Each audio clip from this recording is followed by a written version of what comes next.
Il existe des individus qui marchent parmi nous sous les traits d'amis, de guides, parfois même d'âmes sœurs. Leur présence semble familière, rassurante, et pourtant, elle dépose un poison invisible dans l'esprit. Après les avoir côtoyés, quelque chose s'éteint en vous. Une fatigue inexpliquée s'installe. Une anxiété silencieuse persiste, que ni le repos ni le sommeil ne parviennent à dissiper. Ce malaise profond n'est pas une faiblesse de votre part, c'est le signal. Le signe que vous avez croisé une mécanique subtile et dangereuse de la psyché humaine. Au cours de mes décennies passées à cartographier les vastes et complexes paysages de la psyché, j'ai compris que tous les démons ne sont pas des figures mythologiques des enfers. Certains des démons les plus puissants sont les vies non vécues des êtres humains, ces vastes espaces vides en eux qui épuisent l'énergie psychique des autres. Ce sont des individus possédés par leur propre ombre, porteurs d'une destruction silencieuse qu'ils n'ont souvent même pas conscience de manier. Si vous ne parvenez pas à reconnaître les schémas subtils et insidieux de leur influence, vous risquez de perdre bien plus que votre tranquillité d'esprit. La connexion vitale à votre soi le plus profond. Le noyau authentique de votre être, qui est le but même du voyage de votre vie. Au cours de notre exploration commune, je vous guiderai à travers 5 signes psychologiques puissants qui révèlent, lorsque vous êtes en présence d'un tel individu, un vampire psychique si vous voulez. Ces marqueurs ne sont pas nés de la superstition, mais d'une vie d'observation clinique et d'une profonde compréhension des mécanismes de la psyché, comment l'énergie psychique, que j'appelle la libido, est échangée, déformée et finalement volée. Nous parcourons ces signes, apprenant à voir comment ces personnes déforment inconsciemment votre perception de la réalité, comment elles transforment vos plus grandes vertus en armes contre vous, et comment elles prospèrent sur l'érosion lente et méthodique de votre clarté. Plus important encore, vous apprendrez à reconnaître ces schémas très tôt, avant que leurs racines ne puissent s'enfoncer trop profondément dans le sol de votre propre esprit. Le plus grand œuvre que quiconque puisse entreprendre est le processus d'individuation, de devenir entier. Ce voyage sacré exige un discernement féroce et sans compromis. Pour marcher dans la lumière de la conscience, vous devez d'abord être prêt à comprendre la nature de l'ombre, surtout lorsqu'elle porte un visage humain. Ce que je m'apprête à partager pourrait donner un nom à des sentiments profonds que vous portez depuis des années, validant des instincts que l'on vous a peu, voire appris, à rejeter ou à ignorer. Il ne s'agit pas d'instiller la peur, mais de cultiver une conscience profonde et protectrice. Il existe une forme particulière d'épuisement qui s'installe, non pas dans les muscles, mais au plus profond de l'âme. C'est une lassitude psychique qu'aucune quantité de repos physique ne peut soulager. Elle s'abat souvent après une conversation ou une rencontre qui, en surface, semblait tout à fait ordinaire. La pièce devient silencieuse, mais votre esprit se transforme en une tempête chaotique de pensées rapides, d'émotions lourdes et d'un sentiment désorientant de confusion intérieure. Ce n'est pas la simple fatigue qui suit une journée honnête. C'est le signe distinct d'une hémorragie psychique, une fuite dans le champ de votre force vitale. Les anciens comprenaient cette énergie et, en psychologie, nous la comprenons comme le courant même de la vie. C'est la libido, le carburant psychique de nos pensées, de notre créativité, de nos passions et de notre volonté de vivre.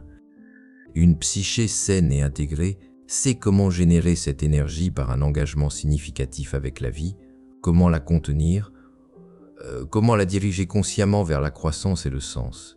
Mais il existe des individus dont les puits intérieurs sont asséchés depuis longtemps. Ils sont souvent profondément déconnectés de la source de leur propre être et survivent donc non pas en créant leur propre énergie psychique, mais en la siphonnant inconsciemment de leur entourage. Cela ne se fait pas par la violence physique, mais par un schéma persistant de perturbations psychologiques subtiles et répétées. Ce sont des maîtres de la perturbation silencieuse, capables de sourire tout en tirant méthodiquement sur les fils de votre concentration. Ils parlent souvent en cercle, transformant des vérités simples en un épais brouillard de doutes et d'ambiguïté. Vous quittez systématiquement leur présence en vous sentant moins vous-même, moins clair, moins certain, moins vibrant, tandis qu'eux, en revanche, semblent souvent étrangement énergisés, momentanément remplis par l'échange. Ce n'est pas un hasard. Ils sont, au sens psychologique, dépendants des réactions émotionnelles des autres. Votre attention est leur nourriture, et ils emploieront inconsciemment toute tactique nécessaire pour la maintenir fixée sur eux.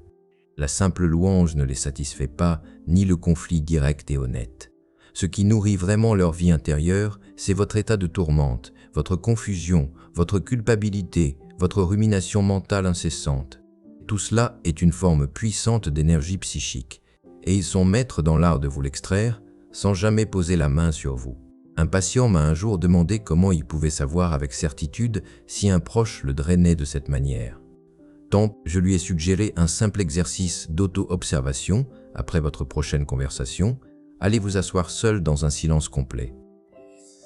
Portez une attention particulière aux signaux de votre corps. Si votre respiration est courte, si votre poitrine est oppressée et contractée, si votre esprit refuse de se calmer et tourne en boucles agitées, vous pouvez être certain que ce qui a eu lieu n'était pas un véritable échange humain, c'était une extraction inconsciente. Vous devez apprendre à devenir le gardien vigilant de votre propre espace intérieur. Vous ne pouvez pas empêcher les autres de chercher à atteindre votre énergie, mais vous pouvez, par le pouvoir de la conscience, cesser de la donner inconsciemment. La première étape consiste simplement à remarquer le brouillard. Car, une fois que vous aurez retrouvé votre clarté, cette clarté même deviendra votre plus formidable protection.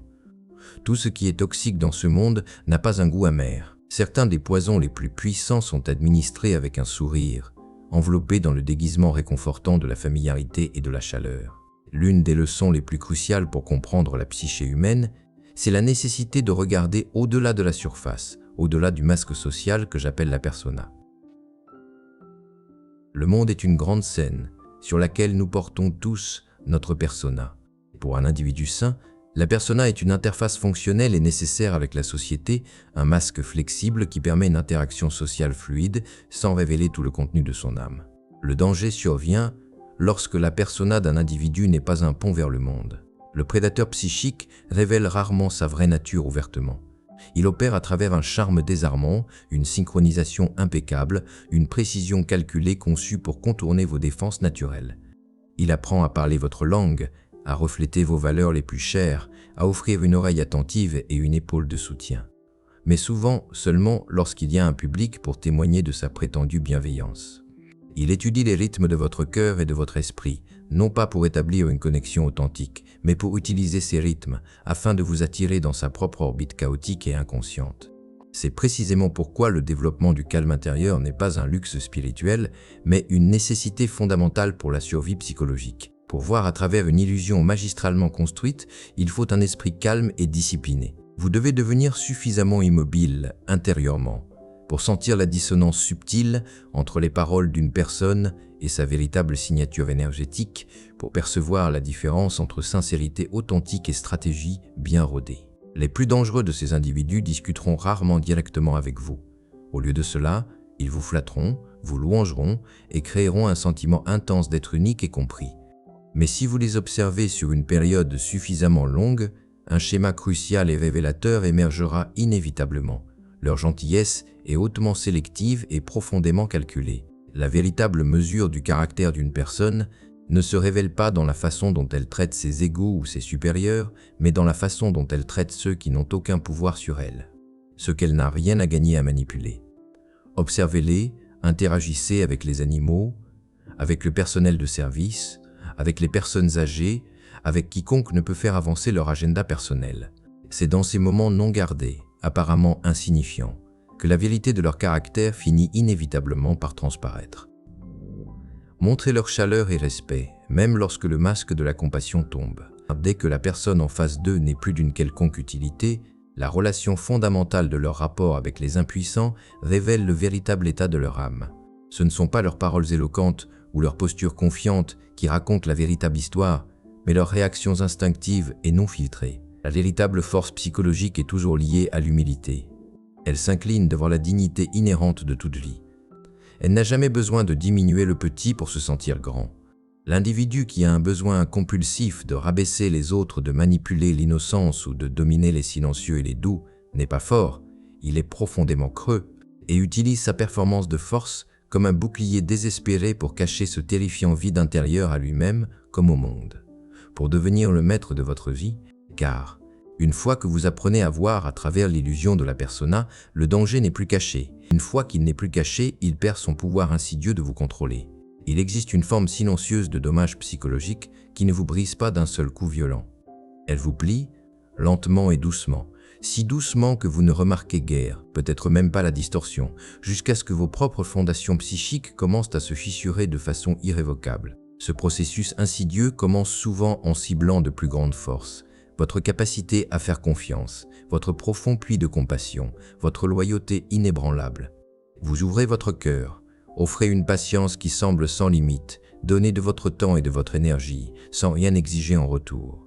Au début, cela paraît juste, naturel, une noble expression de votre caractère. Mais pour certains individus, votre bonté n'est pas perçue comme un don sacré à honorer et à rendre. Elle devient une ressource à exploiter, un outil pour leur propre fin. Ils étudient votre constance, votre loyauté inébranlable, votre capacité de pardon. Non pas pour admirer ces qualités, mais pour apprendre à mieux les manipuler. Votre pardon, leur licence perpétuelle pour continuer leur comportement nuisible. Votre paix intérieure, leur refuge, un havre de paix où ils peuvent s'abriter de leur tempête de chaos. Ils n'ont pas besoin de crier ou de frapper, ils prennent petit à petit, avec la force implacable et patiente de l'eau, s'infiltrant lentement dans les fondations d'une maison. Ce n'est pas un acte unique, mais la pression cumulée du temps et de leur profond sentiment de droit. Bientôt, ce qui avait une forme forte et définie en vous, vos limites, commencez à vous demander pourquoi votre centre semble si instable, pourquoi votre respiration est si souvent oppressée dans la poitrine, pourquoi la force qui vous définissait autrefois ne vous semble plus appartenir.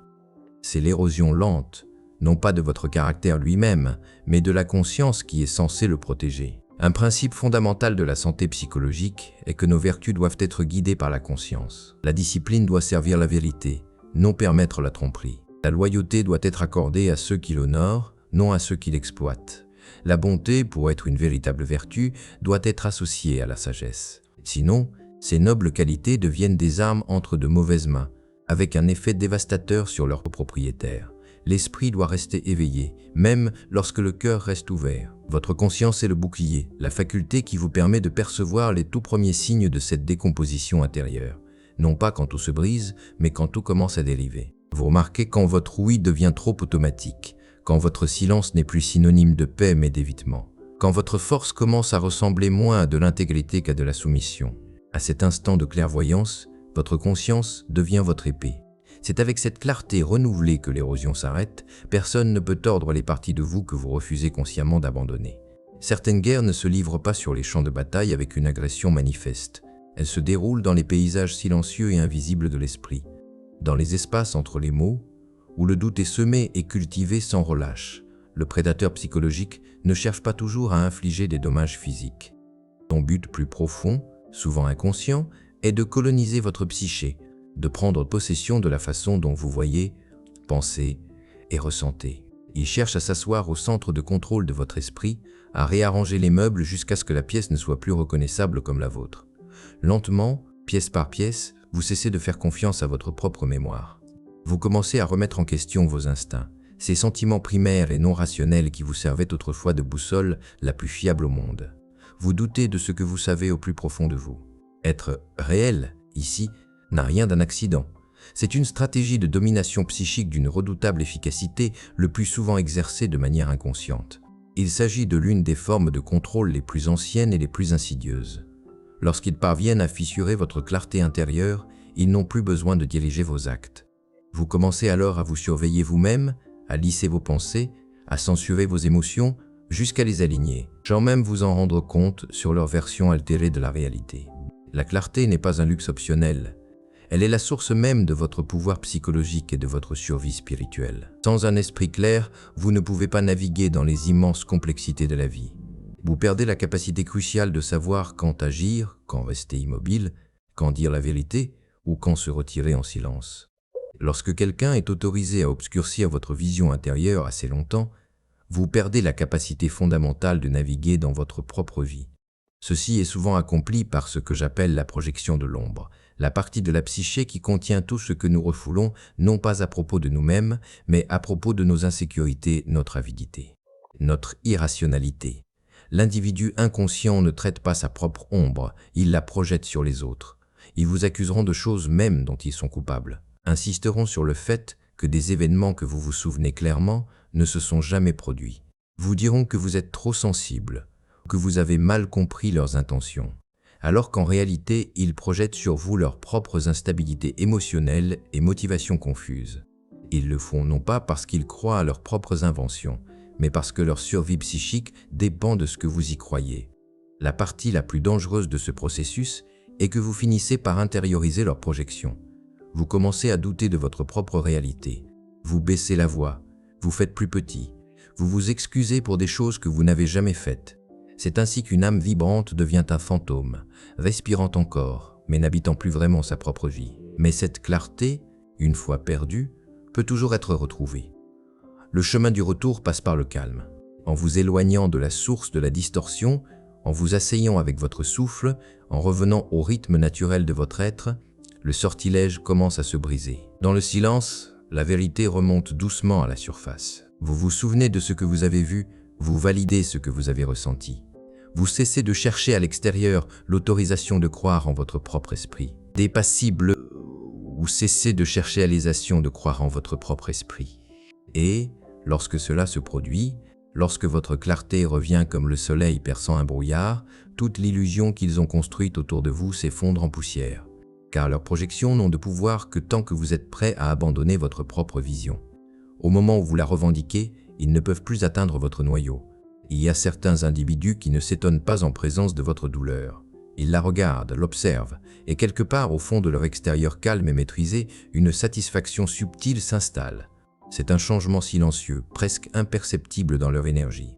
Mais il est indéniablement là. Votre tristesse semble les rendre plus puissants, votre confusion, plus sages. Vos moments d'effondrement et de désespoir leur apportent une sorte de réconfort étrange et troublant, car cela confirme une croyance secrète qu'ils nourrissent au fond d'eux, qu'ils sont supérieurs et que votre souffrance est soit méritée, soit utile au maintien de leur fragile sentiment d'identité. Ce n'est pas de la simple cruauté, comme on pourrait l'imaginer. C'est une forme de symbiose psychologique négative. Ce type de personnalité ne vous poursuit pas activement pour vous faire du mal. Au contraire, il attend patiemment. Il ne prospère pas en créant le chaos lui-même, mais sur la récolte émotionnelle qu'il tire de ce chaos dans votre vie. Plus vous vous effondrez, plus leur ego fragmenté et nourri par votre état diminué. Dans une psyché saine et bien développée, la compassion n'est pas une faiblesse, c'est la plus haute forme de discipline émotionnelle et spirituelle. Un individu véritablement intégré ressent la douleur des autres, non pas comme une opportunité de supériorité, mais comme un appel à la présence, à l'empathie, à la connexion. Quand une personne grimace à la vue de la blessure d'autrui, c'est parce qu'elle est en contact avec le souvenir de la sienne. Elle reconnaît la condition humaine partagée. Lorsque ses yeux s'adoucissent dans un calme placide, alors que vous êtes en plein désespoir, ou qu'un sourire subtil, presque imperceptible, effleure ses lèvres face à votre malheur, vous n'êtes pas témoin de la compassion. Vous assistez à une faim psychique profonde. Ces individus ne vous attaquent pas toujours directement. Parfois, ils s'assoient près de vous, offrant juste assez de réconfort pour vous maintenir dépendant, pour vous garder près d'eux. Ils ne le font pas parce qu'ils se soucient réellement de votre bien-être, mais parce que votre douleur vous maintient petit et gérable. Et tant que vous restez dans cette position de faiblesse et de besoin, ils n'ont pas à affronter le vide vaste et terrifiant qui réside en eux-mêmes.